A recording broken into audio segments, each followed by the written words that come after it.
bir film çəkilişində tanış olub bir-birlərinə aşıq oldular və illərlə Azərbaycan kinosunun ən sevilən cütlüklərindən biri kimi yaşadılar. Amma heç kim bilmirdi ki, onların sevgi hekayəsinin sonu bir film səhnəsindən də ağır olacaq. Möminat Qurbanova əslində həmin gün Nabrana getmək istəmirdi. Hətta son anda evdə qalacağını demişdi.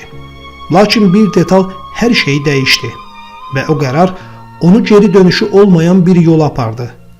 Bəs Azərbaycan kinosunun sevgi hekayələrindən biri necə başladı və necə bu qədər ağrılı sonluqla bitdi? Möminat Qurbanova 8 dekabr 1958-ci ildə Buzovnada dünyaya gəlib. Ailədə 6 uşaq olublar, 5 bacı, 1 qardaş.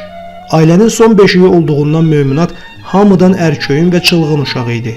Orta məktəbdə Komsomol fəalı, öz fəaliyyət kollektivinin idman öncüllərindən biri kimi məktəbi bitirib, sənədlərini indiki Mədəniyyət və İncəsənət Universitetinə verir.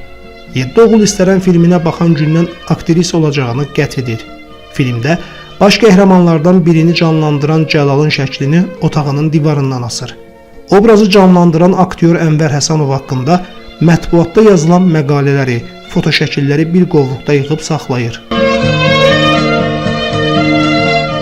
1977-ci ildə Kamil Rüstəmbəyov və Şamil Mahmudbəyov Dərviş Parisi partladır filminə kino sınaqları keçirir.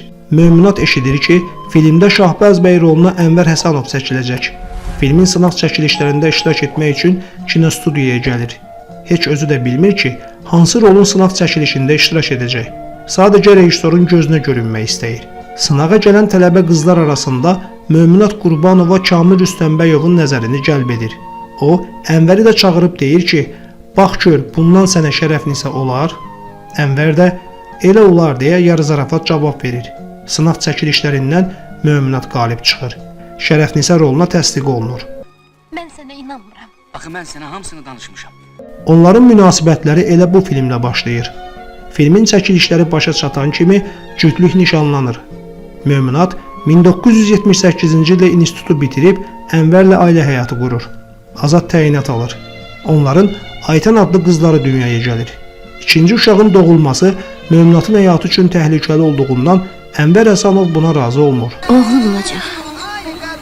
Ənvər Həsənov onun aktrisa kimi fəaliyyət göstərməsinə etiraz edir.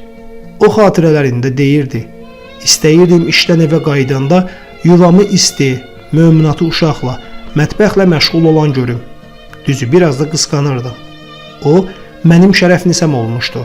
Kiminsə şərəfnisəsi. Nə bilim, nigarı olmasını qəbul edə bilmirdim." Nahaq qoymursan öldürün bu əclafı. Artıq aktrisa olmayacağı ilə barışan Möminat daha bir filmə dəvət alır. Şeyx Əbdülmahmudbəyov aktrisanı qaçaq nəbidən bəhs edən Atları Yəhərləyin filmində Həcər roluna dəvət edir. Həsən Turabov və Şeyx Əbdül aktrisanın həyat yoldaşına deyirlər ki, əgər o razı olmasa, Möminatı qaçırıb ondan gizlin filmə çəkəcəklər. Aktyor əvvəl etiraz edir. Az yaşlı uşaqların olduğunu deyir. Ancaq ona deyirlər ki, lazım gəlsə uşağa da baxa bilərlər. Təki Möminat həmin filmə çəkilsin. Razılaşmaqdan başqa çarəsi qalmayan aktyor da həmin filmdə Siraj roluna çəkilir. Həsən ağa Turabovun Həcərlə olan əksər mehribançılıq səhnələrində isə qrimlənərək özü çəkilir. Filmin çəkilişi zamanı aktrisa həvəslənib ata minir. Atı isə onu götürüb gedir. Bütün çəkiliş heyəti qorxu keçirir. Ənvər Həsənov bundan sonra Həcərin at çapmaq səhnələrini də Möminatın təhlükəsizliyi üçün özü edir. Eşitdim, nə bilim Etək qalasına göndərirsən. Zəhmət çəkmə, özüm apararam. Möminat Qurbanova İncəsənət Muzeyində çalışıb, şöbə müdürü kimi fəaliyyət göstərib. Bütün həyatı boyu yalnız 3 filmə çəkilir. Hər 3 filmdə də həyat yoldaşı ilə birgə işləyib. Möminat Qurbanova 2008-ci il dekabrın 8-də 50 yaşını qeyd etmək üçün ailəsi ilə birgə Nabrana gedir. Onlar Nabrandan geri qayıdarkən qəzaya düşürlər və Möminat Qurbanova dünyasını dəyişir. Sizinkilər də evdə olsunlar. Yenə elçi göndərəcəyəm. Ənvər Həsənov həmin günləri müsahibələrinin birində belə xatırlayır. Bir gün əvvəl yarmarkadan dublyon qalmışdı. Evə gələndən sonra nədənsə xoşuna gəlmədi. Dedi ki, səhər aparıb dəyişəcəm bunu. Gəldim ki, Möminat, Dostlar aşağıda, maşında gözləyirlər. Gedək. Dedi ki, Ənvər, sən get, mənim əvəzim yoxdur. Dedim, ay qız, sənin yubileyindir, gedək. Dedi ki, üzrxahlıq edərsən, mən gedim bu dublyankanı dəyişim. Sonra gec olar, dəyişməzlər. Razılaşdım və keçib o biri otaqdan ov tüfəngimi götürdüm ki, meşədir, birdən ov düşər könlümüzə.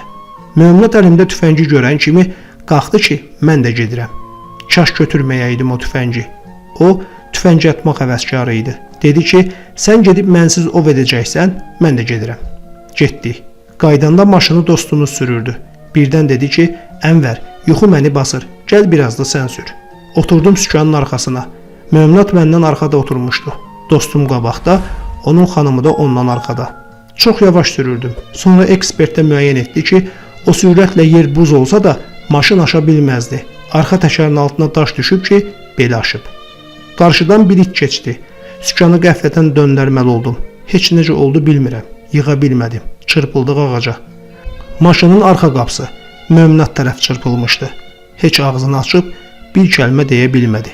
Şərəfnisiyə filan qızlar başını örtən ləçəklərdən sovqat alıb gətirərəm də. Filan kızları başlarını örten leşekler mənə lazım değil. Al Paris'te onların başını ört ki, Qarabağdan onların havasına yerlənib uçursan.